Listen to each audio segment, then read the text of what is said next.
Hello everyone, मेरा नाम है जीनत और आज हम लोग इस वीडियो में क्लास 10th के एक्सरसाइज 5.2 का क्वेश्चन नंबर 12, क्वेश्चन नंबर 13 और क्वेश्चन नंबर 14 डिस्कस करेंगे। Question number 12 says 2 APs have the same common difference. The difference between their 100 terms is 100। What is the difference between their 1000 terms. यानी यहाँ पे दो APs के बारे में बात की जा रही है, AP1 और AP2।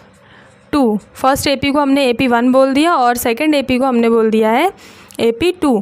कहा जा रहा है कि दोनों AP का कॉमन डिफरेंस सेम है। तो यहाँ पे हमने राइट किया कि अगर इसका कॉमन डिफरेंस D है तो इसका भी कॉमन डिफरेंस क्या है, D है। फिर क्वेश्चन ने कहा कि इन दोनों के 100th टर्म्स यानी इसका 100 टर्म और इसका 100 टर्म दोनों को जब हम सब्ट्रैक्ट करते हैं यानी डिफरेंस निकालते हैं तो 100 आता है। फिर सवाल जो हमसे पूछा जा रहा है वो ये है कि इनके 1000 टर्म्स को जब हम सब्ट्रैक्ट करेंगे, उनका डिफरेंस निकालेंगे तो कितना आएगा। तो AP1 और AP2 के लिए कॉमन डिफरेंस D सेम है। तो यहाँ पे हम फर्स्ट टर्म को AP फर्स्ट के जो हमारी फर्स्ट AP है उसके फर्स्ट टर्म को स्मॉल a से डिनोट करेंगे और सेकंड AP के फर्स्ट टर्म को हम कैपिटल A से डिनोट करेंगे। ठीक है, तो 100 टर्म भी हमें डिनोट करना होगा। तो 100 टर्म को डिनोट करने के लिए यहाँ स्मॉल a से A100 राइट करेंगे फर्स्ट AP के लिए, और सेकंड AP के लिए हमने इसे कैपिटल A से A100 को डिनोट किया है। इसी तरह से जब 1000 टर्म के लिए डिनोट करना होगा तो यहाँ पे स्मॉल a 1000 हो जाएगा और कैपिटल A 1000 हो जाएगा। तो देखिए क्वेश्चन ने जो कहा गया है वो यहाँ पे राइट करते हैं। क्वेश्चन ने जो दिया है वो ये दिया है कि हमारा जो फर्स्ट AP का 100 टर्म है माइनस सेकेंड AP का जो 100 टर्म है, दोनों को जब सब्ट्रैक्ट किया जाता है तो 100 आ रहा है। ठीक है, तो इसे यहाँ पे हम फॉर्मूले से an का जो फार्मूला होता है nth टर्म का, उससे ओपन कर देते हैं।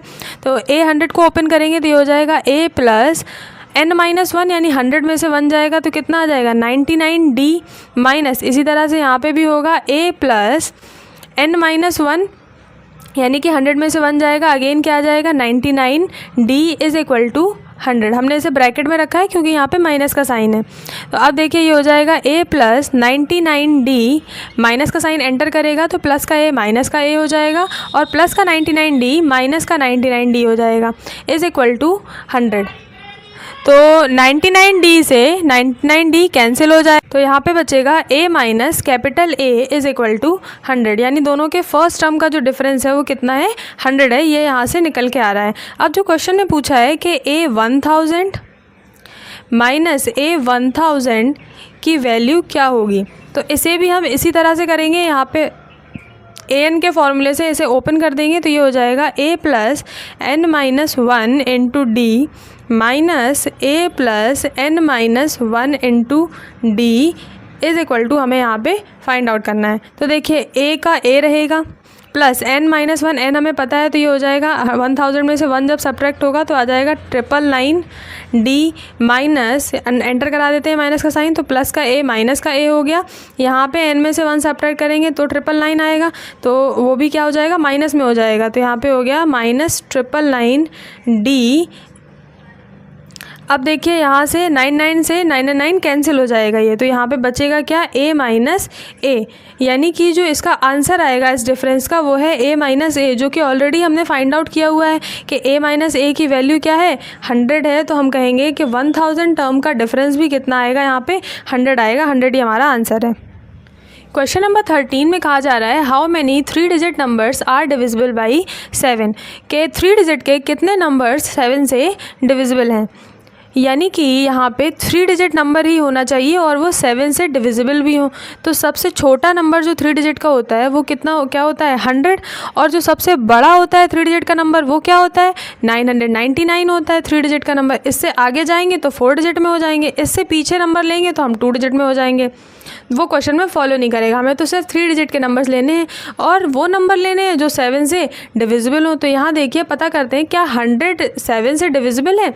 तो हम यहाँ पे 7 का डिवाइड 100 में देंगे जब, तो ये हो जाएगा 7 1 जा 7, 3 बचेगा 30 हो जाएगा, 7 4 जा 28 और यहाँ पे 2 रिमाइंडर बच जाएगा। यानी जो हमारा 100 है वो 7 से डिविजिबल नहीं है।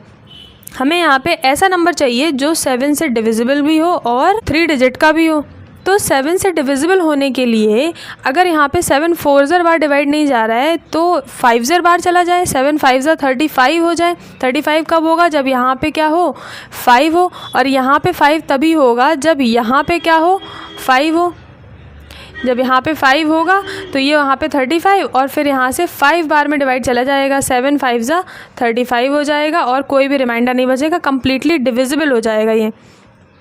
यानी कि वो पहला 3 डिजिट का नंबर जो 7 से डिविजिबल है वो है 105। इसी तरह से हम लास्ट नंबर फाइंड आउट करेंगे कि वो आखिरी नंबर कौन सा होगा 3 डिजिट का जो 7 से डिविजिबल होगा। तो उसके लिए भी हम 999 से करेंगे। पहले फाइंड आउट कर लेते हैं कहीं ऐसा तो नहीं है कि 999 ही वो लास्ट नंबर हो, तो उसके लिए हमें डिवाइड करके देखना होगा। अगर ये डिविजिबल है 7 से तो यही लास्ट नंबर हो जाएगा और नहीं है तो हमें इसी तरह से फाइंड आउट करना पड़ेगा।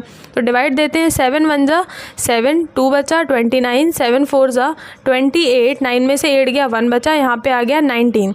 तो यहाँ पे 7 2 जा 14, 9 में से 4 गया 5 बचा, यानी कि यहाँ पे 5 जो है वो एक्स्ट्रा है, 5 रिमाइंडर बच रहा है, यानी 5 क्या है, एक्स्ट्रा है। अगर हम इससे 5 सब्ट्रैक्ट कर दें, या यहाँ पे 7 2 जा 14 होता है, यहाँ पे 9 की जगह पे 4 होता है, यहाँ पे 9 की जगह पे 4 होता तो 7 2 जा 14 पूरा डिवाइड चला जाता। और यहाँ पे 4 तभी होता जब यहाँ से हम जो डिजिट नोट कर रहे हैं वो यहाँ पे क्या होती, 4 होती। जब ये 4 होता तो यहाँ 14 आता तो 2 ज़र बार में डिवाइड चला जाता पूरा। यानी कि वो 3 डिजिट का नंबर जो यहाँ लास्ट में आएगा वो कौन सा है, 994 है। और ये हमारा क्या फॉर्म हो गया, AP फॉर्म हो गया। अगर हम बात करें कि इसका सेकंड टर्म क्या होगा इस AP का, तो सेकंड टर्म के लिए हम क्या करते हैं, कॉमन डिफरेंस ऐड करते हैं। अब क्योंकि 7 से डिविजिबल है, जैसे आप 7 का टेबल देखते हैं, 7 2 जा 14, 7 3 जा 21, तो देखिए हर दो नंबर्स के बीच में 7 का डिफरेंस होता है। 14 में 7 सब्ट्रैक्ट करेंगे 7 आएगा, 21 में से 14 सब्ट्रैक्ट करेंगे 7 आएगा। तो यहाँ पे कॉमन डिफरेंस कितना होगा, 7 होगा। तो अगर हमें सेकेंड टर्म चाहिए तो सेकेंड टर्म क्या होगा, फिर 7 ऐड करने से आ जाएगा, यानी कि 112 होगा। इसी तरह से ये कंटिन्यू हो जाएगा। अब पूछा है कि हाउ मैनी टर्म्स। अब आते हैं मेन क्वेश्चन में, क्योंकि क्वेश्चन ने कहा था कि टर्म्स फाइंड आउट करने हैं। तो अब ये एक AP की तरह बिहेव करेगा, क्योंकि हर एक के बीच का कॉमन डिफरेंस सेम है। अब जब ये AP की तरह बिहेव करेगा तो हमारा फर्स्ट टर्म 105 हो जाएगा, हमारा कॉमन डिफरेंस 7 हो जाएगा। इन्होंने पूछा क्या है कि n क्या होगा, यानी कि इस AP में कितने टर्म्स होंगे, जबकि जो लास्ट टर्म है या nth टर्म जो लास्ट टर्म है या nth टर्म है वो कितना है, 994 है। तो अब ये बहुत ज़्यादा इजी हो गया, सिर्फ nth टर्म का फॉर्मूला रखना है, हमें सारी वैल्यूज़ रखनी है, n की वैल्यू निकल के आ जाएगी। तो देखिए यहाँ पे रखेंगे a + n - 1 × d is equal to 994। तो a की वैल्यू रखेंगे, a की वैल्यू है 105 प्लस n हमें पता नहीं है, d की वैल्यू 7 है। इस 7 का मल्टीप्लाई जब n में कराएंगे तो हो जाएगा 7n, 7 का मल्टीप्लाई 1 में कराएंगे तो आ जाएगा 7 और 994 एज इट इज़ आ जाएगा। 105 में से 7 सब्ट्रैक्ट हो जाएगा तो यहाँ पे बचेगा 15 में 7 गया 8 और 98 plus 7n is equal to 994। अब 7n इज इक्वल टू हो जाएगा 994 माइनस 98। तो n निकालने के लिए हम यहाँ से जो सब्ट्रैक्ट होने से आएगा उसमें 7 का डिवाइड दे देंगे। तो सब्ट्रैक्ट करते हैं, 14 में से 8 गया 6, 8 में से 9 जाएगा नहीं तो ये हो जाएगा 18 में से 9 गया 9 और यहाँ से कैरी लिए तो ये आ जाएगा 896। अब इस 7 का डिवाइड देंगे, 7 का जब डिवाइड देंगे तो यहाँ पे आ जाएगा 7 1 जा 7, 1 बचा 19, 7 2 जा 14, 5 बचा 7 8 जा 56। तो n जो है वो कितना आ गया, 128। यानी कि यहाँ पे 128 ऐसे टर्म्स होंगे जो 7 से डिविजिबल होंगे। तो चलिए क्वेश्चन नंबर 14 देख लेते हैं। क्वेश्चन नंबर 14 में लिखा है how many multiples of 4 lie between 10 and 250। तो 13 और 14 बिल्कुल अपोजिट क्वेश्चन हैं। यानी क्वेश्चन नंबर 13 में हमें बोला था कि 7 से डिविजिबल है और 3 डिजिट के नंबर होंगे, तो हमने वो नंबर्स फाइंड आउट किए कि वो लिमिट क्या होगी, स्मॉलेस्ट क्या होगा और हाईएस्ट नंबर क्या होगा। लेकिन यहाँ पे हमें लिमिट पहले से दी है, बोला है कि 10 और 250 के बीच में इन्हें सिर्फ वो नंबर चाहिए जो 4 के मल्टीपल हैं, और अगर मल्टीपल हैं तो डिविजिबल भी होंगे। तो यहाँ पे हमने राइट किया 10 से किसके बीच में, 250 के बीच में। तो ये देखिए क्या 4 का मल्टीपल है 10, क्या 10 4 का मल्टीपल है, तो हम कहेंगे नहीं, क्योंकि 4 का डिवाइड जब हम 10 में देंगे तो कम्प्लीटली डिवाइड नहीं जाएगा। तो वो पहला नंबर जो इस सीरीज़ के इस रेंज के बीच में आएगा वो क्या होगा, 12 होगा। 10 के बाद 11 तो होगा नहीं 4 से डिविजिबल, 12 भी डिविजिबल होगा।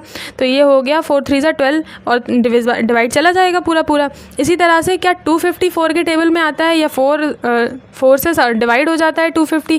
तो जब हम 4 से डिवाइड देंगे तो 4 6 जा 24, 1 बचेगा 10 और 10 4 के टेबल में आता नहीं, यानी ये कम्प्लीटली डिविजिबल नहीं होगा। तो हमें एक ऐसा नंबर चाहिए होगा इससे कम वाला जो 4 से डिवाइड हो जाए पूरा पूरा। तो वो क्या होगा, 250 के बाद 249, 248, तो 248 हो जाएगा, क्योंकि देखिए 4 का डिवाइड हम 248 में देंगे तो 4 6 24 और 4 2 8, 62 टाइम्स डिवाइड चला जाएगा। तो यानी जो लास्ट नंबर होगा वो क्या होगा, 248 होगा। अब क्वेश्चन ने कहा है हाउ मैनी मल्टीपल्स, कितने मल्टीपल्स होंगे, यानी कि यहाँ हमसे क्या पूछा जा रहा है, नंबर ऑफ़ टर्म्स पूछे जा रहे हैं कि इस सीरीज़ में कितने नंबर ऑफ़ टर्म्स आ जाएंगे। तो क्योंकि 4 के मल्टीपल हैं तो कॉमन डिफरेंस कितना होगा, 4 होगा।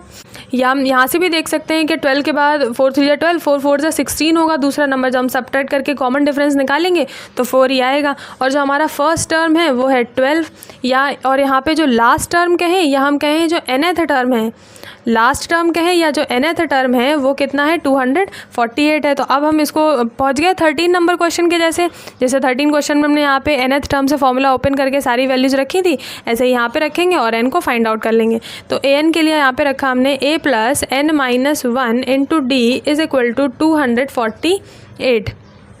तो a की वैल्यू है 12 + n-1 और कॉमन डिफरेंस d कितना है, 4 है, इज़ इक्वल टू 248।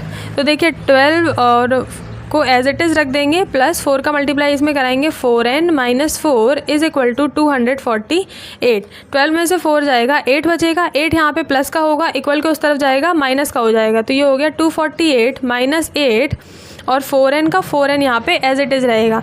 तो n निकालने के लिए 4 को डिवाइड में लेके जाएंगे, यहाँ सब्ट्रैक्ट करेंगे तो यहाँ पे आ जाएगा 240, और जब डिवाइड करेंगे तो 4 6 24, यानी n कितना आ जाएगा, 60 आ जाएगा। तो कितने टर्म्स हैं, कितने मल्टीपल्स होंगे 10 और 250 के बीच में, तो 60 नंबर्स ऐसे होंगे यहाँ पे 10 और 250 के बीच में जो 4 के मल्टीपल होंगे।